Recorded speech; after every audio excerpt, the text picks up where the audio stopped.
wanted to make a brief video detailing my experiences in Peru.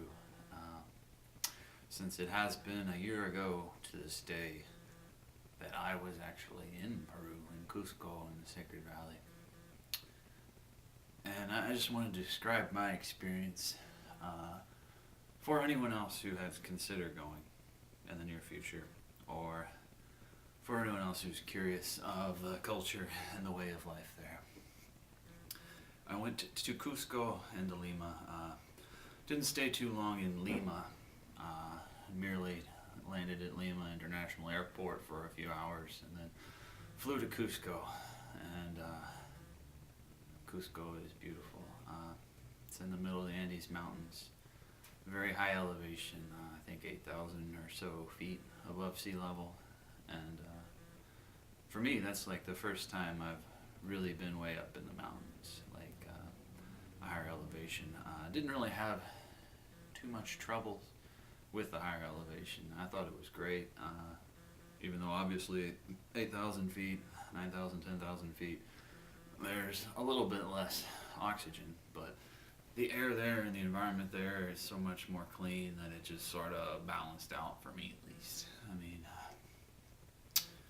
And we went to Cusco, the Sacred Valley. We went to Machu Picchu, to Rachi, and Killarumiyoc, Temple of the Moon. And the way of life there is a lot more laid back than it is here, being a third world country way of life. There's a more sense of community, whereas everyone in society works with each other rather than having their own sort of separate, isolated ego thing here in the United States, which is cool. Yeah, and it's nice to have an ego and an identity and to be an individual, but there's definitely a sense of community and a life there that's different than the way of life here.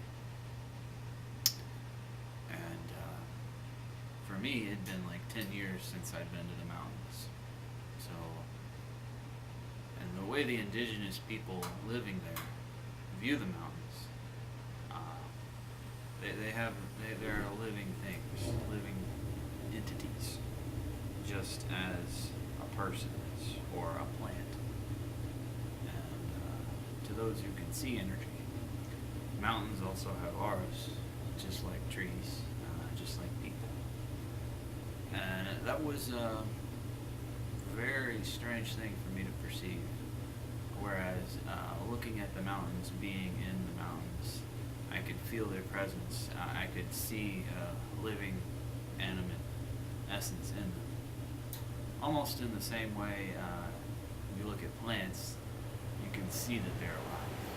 And you look at people, they have energy around them, or aura, or whatever you want to call it, and however you perceive it. I mean, people perceive different things in different ways. But for me, it was a very strange thing, being able to look at a mountain and to be able to see the life in it. And it really explains a lot in terms of why the cultures there really go out of their way to protect the mountains. And the indigenous culture talk to the mountains. They work with the mountains. They consult the mountains in a way that people here in the United States wouldn't even be able to comprehend. Is that true?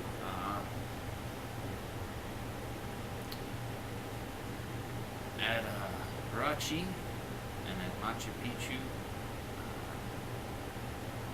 there's also a very, very high clear energy there. Something that while I was there, I could feel it coming up through the ground, basically.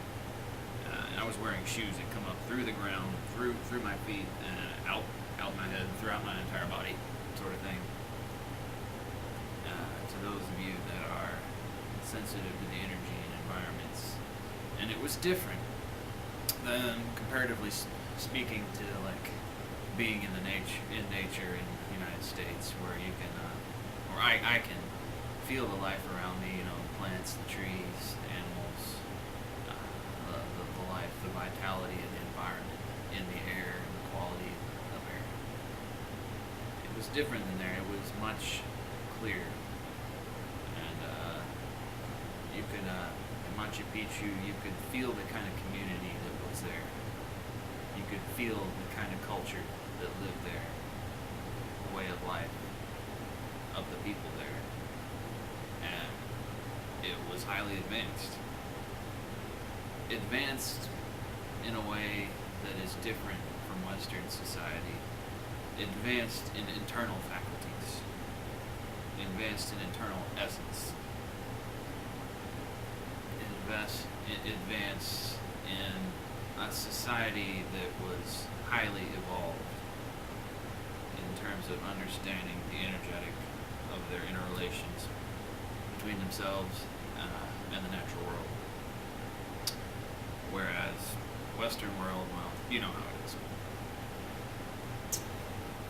And at Machu Picchu, at Rachi, I could feel this presence, this life that was so old and so clear, and so far removed from the way of life we have here in the United States. I mean, I live here in Louisville.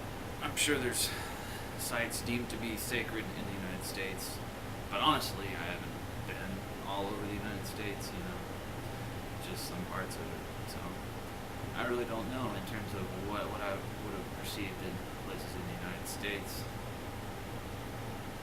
But Peru has some definitive magic to it. And everywhere we went, and the relations with the people there, the cultures that still live there, because you have a society that's predominantly, there's half, I would say, sort of westernized people, and another half of indigenous people. And they all live together, they all work together, and it's a community.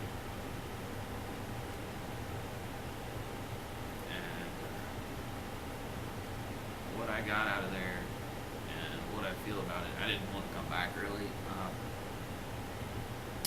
I really didn't. I wanted to stay there longer. And obviously, I'd like to go back. I'd like to see more of the sites through, just to mainly feel what kind of life was there, what kind of life still is there. And there's definitely a very, very advanced culture that at one time lived there. And in a way, it still does live there, because its architecture and its buildings and its places of worship and places of ceremony are still there, and they're still protected, which is pretty awesome. I mean, where else in the world can you say where they actually protect all the sacred sites and keep people from robbing them or stealing things and messing them up and, vandalism? Where here in the United States, if there's like a restroom out in public, someone will like vandalize it, or a phone booth, they'll tear it to shreds and all that sort of thing. But not so much there, man. The sites there are protected, and albeit you can't do ceremonial work really at them for the most part, but they're being protected for possibly a day in the near future when humanity has evolved to a certain degree and the work can really continue there. The work that began thousands of years ago. It still continues today, obviously. But I think before that's to happen, there really needs to be more understanding in the world, and between people, between the environment, and a different type of world. But who's to say it won't happen in the near future? Okay? And so basically I just wanted to make this video to detail my experience in Peru, and hopefully that gave you some idea of what I saw, where I went, what I did. So thank you.